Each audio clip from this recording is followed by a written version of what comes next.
Topaz Jace back for another review, and this one is to that XXL freshman class 2019, as I've consistently done this for the past, 6 years or so now?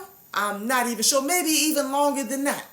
But, this could easily be the last one, because this whole brand of XXL in the freshman class has gotten so bad that I didn't even realize that this came out when it did. And you want to know why this brand has fallen off so bad that even the news cycle of websites and stuff really ain't picking up on it as much as they used to back in the day?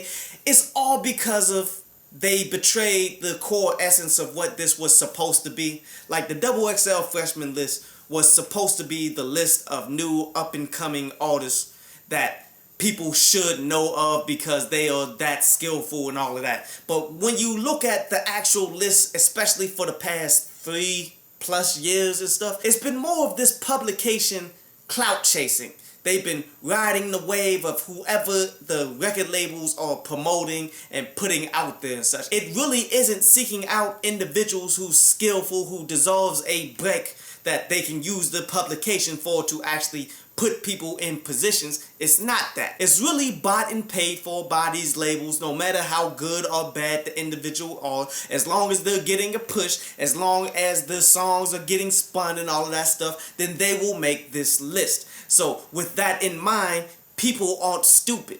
People are going to pick up on this regardless of if you know the business or not. You're going to look at the artist like, I know some better artists that's within there. And then a lot of people are going to deem themselves as better than most of the list. And let's not deny the reality of it. No matter who they select for this list, it's never going to be perfect. Nobody's ever going to fully agree that all of these people should be on the list. And some people are going to ride or die with individuals that's on this list because their fan base is that massive. So it's definitely not a situation that they can win, but by going in the direction that they're going, they're guaranteed to catch criticism from every which direction that you look. And here's the thing that kills me about it, you dig? Because the clout chasing so hard on these individuals that's getting the promotion as we see it right now, but we should know by now how this music industry works. They are going to push these individuals for the first album and everything building up to the first album so that they can maximize off of the money. But after that, they don't promote them at all anymore. They move on to the next artist from next year, and they focus heavily on the artist that's already proven to sell after this point. So with that in mind, at least half of these individuals that's on this list ain't really going to do anything after this point. Like, after the label stop promoting people, that's when you realize how much of an artist these people are, how much they actually promote themselves, how good they really are to create hits without the promotion that people continue to go along with, how many people are actually having core audiences that's going to continue to push them from this point on, and it's not just being propped up by the money. And that's the fundamental flaw of this list. When you pretty much sell your publication to the major record labels and just push whoever they tell you to push, one, you lose your reputation amongst the streets and people who actually know quality music, and two, you look foolish because the labels are going to keep pushing forward whoever, and all of the people that you said was going to be hot pretty much fall off because they don't have the backing anymore after 1 year. But let's go ahead and break down this list, as there are some pretty interesting names and some people that I see that are pretty talented and do have the fan bases and stuff. Like, starting with Megan Thee Stallion. It's hard for anybody to avoid her at this point, you dig? Like, all of the events and stuff that I do, especially the ones that's somewhat ratchet, that's somewhat in the hood and all of that stuff, they always tend to play her and City Girls and all of these individuals in that essence, as Megan Thee Stallion more comes off as the next generation of what Nicki Minaj to Cardi B to all of them are, and you can kind of see the lifespan of how hard they promote these individuals is beginning to get shorter and shorter, because Cardi B is still getting the love. She's still getting the promotion. She's still good right now, but they're already fighting for the next person as Megan Thee Stallion. She's beautiful. I'm not going to take that away from her. She's actually rather talented as well, and her fan base is really loyal. Like, all too often, I see her fan base come up and demand her songs to be played in the clubs and stuff that I be at. So she's definitely doing the thing, as her biggest song, for those of you who don't know, is Big Old Freak right now, as she's straight out of H-Town, Houston. And she's one to go ahead and check out. The next really known act, I guess, would be Blueface, who's coming out of Los Angeles, as everybody should know his Tatiana song that he did at this point, as he's clearly garbage.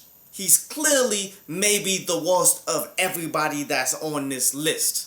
But yet, he may be one of the biggest because of the push that he got behind him. And to be real with you, the fact that he is whack, the fact that he can't stay on beat to save his life, and the fact that everybody is somewhat upset about it, that's what's pushing him beyond, because people are pointing at him being like, this is the type of garbage that the music industry puts out there, so y'all should be listening to me. But yet, by people hating on that, on this level, it continues to push up his brand. Then you got dababy from here in Charlotte. For those of you who don't know, I stay in Charlotte, as he is maybe the biggest act to come out of Charlotte, to be real with you. And that's a sad thing to say right there, because there is better talent that's within Charlotte that I have dealt with, but yet nobody has reached the levels of dababy.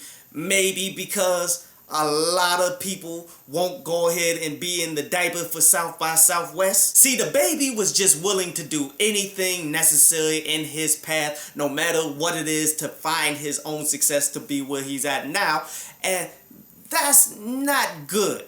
You feel me? Like, there's going to be often times where you'll have to cross your morals in order to become more successful, to build yourself up.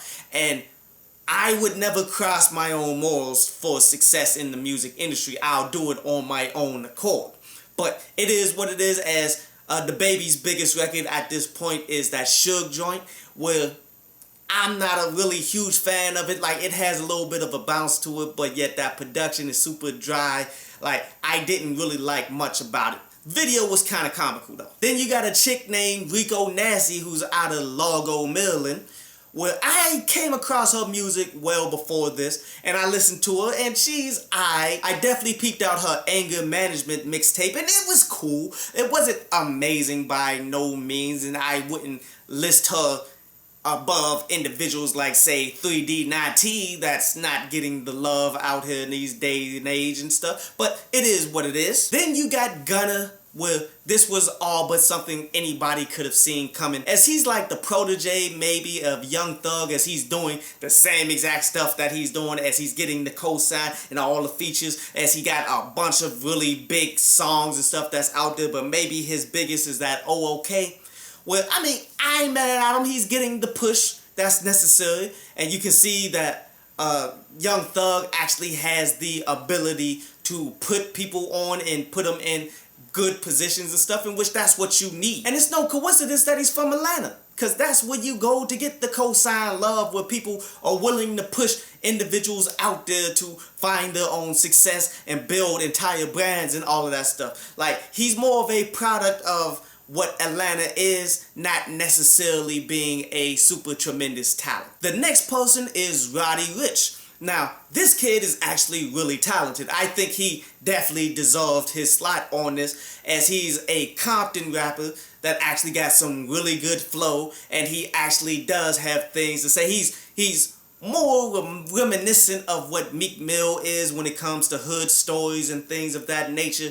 But he's not like super energetic or anything. He's giving us the realness of it. Like, I definitely enjoy what he has to offer, and I want to hear more of him. Then you got YB and Cordae, who's from Maryland and such, as he does pretty well. There's definitely potential here to reach the heights of what Wale was, or what Logic is, and all of that with YB and Cordae. Now, will he get there?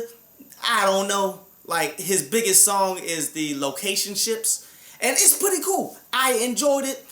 He's definitely not doing anything new or unique to the industry, and he's not the most phenomenal of talents, but I am going to continue to track and see where he goes from here. I think he has the potential to become much better, but everybody got potential whether you get it or not depends on how hard you go. Then you got Lil Mosley from Seattle, who he comes off as a bit forgetful, just like how I think it was last year there was Little Skies that made the list or whatever, and he's somewhat along those lines of I could see him disappearing and not really putting out that much great stuff, but I'm not trying to discredit him. He's pretty decent as an artist. Like, his biggest song is Noticed, and it is what it is. Now, my next favorite artist off of this list would be Tia Wack, where she's reminiscent of the artistry that you see within individuals like Tyler, the Creator, and stuff. Like,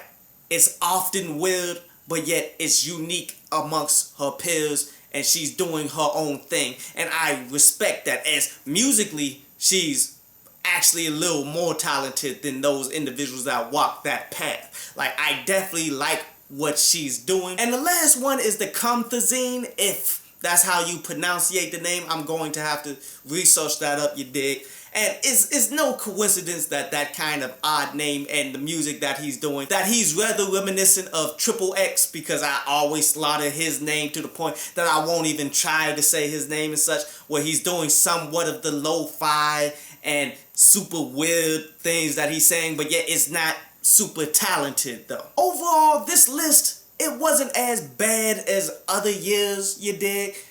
So hopefully it's starting to tread up and we'll get better lists as we go. But to be real with you, it's too late. Like, the time of XXL in the freshman class has gone down the drain because they sold themselves out. And I'm happy to see anybody who got up on there, because, like, it may not be what it used to be, like the symbolism that you've made it and you are the youngin' that's trying to take control of the industry. It's no longer that, because you are already on.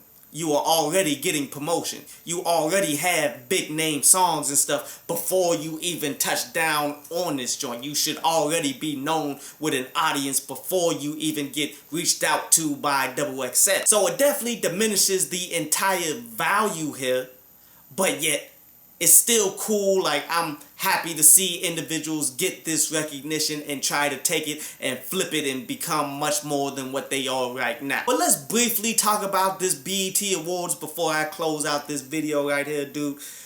There was a few moments in there that was pretty touching, like when they gave Nipseyhussle the awards and stuff. Like, they gave him Best Male Hip Hop Artist. They gave him Humanitarian Award or whatever. And what was cool about that was his mom's delivering a speech that everybody loves his moms, everybody loves his family, man. Which is hard not to love him. And much respect to Nipsey Hussle. But shame on BET. I could really care less about BET, because I was saying it years ago. Like, especially last year, was saying that Nipsey Hussle deserved the album of the year. I said it clear as day the last time for the BET Awards wrap up that I did, you dig. And they didn't even give him any kind of respect. It took him to die for BET to finally realize that this guy has been grinding all his life, as the songs say, for him to actually get this recognition finally. And that's just super sad. And I'm really disgusted with BET because of such. But a quick look at the awards that was given. This Is America from Childish Gambino got Song of the Year. Female R&B artist Beyonce, which that's kind of a staple at this point. The male R&B artist is Bruno Mars, which that was dope. I mean, especially since though he got it over some stiff competition in Childish Gambino and in Anderson .Paak and all of that, which I guess they just wasn't ready yet. But Bruno Mars, his last album was that good, so he's definitely deserving of that. Best female hip hop artist is Cardi B. Kind of saw that from a mile away, even though that album wasn't even that good, and the album won the best hip hop album of the year. And then they gave Lil Baby the best new hip hop artist. Like, come on, that's the best that y'all got. BET Awards are trash. I hope you enjoyed the show. You can follow me at Twitter up there, and you can go to downloadpads.com, that's down there, to read today's article.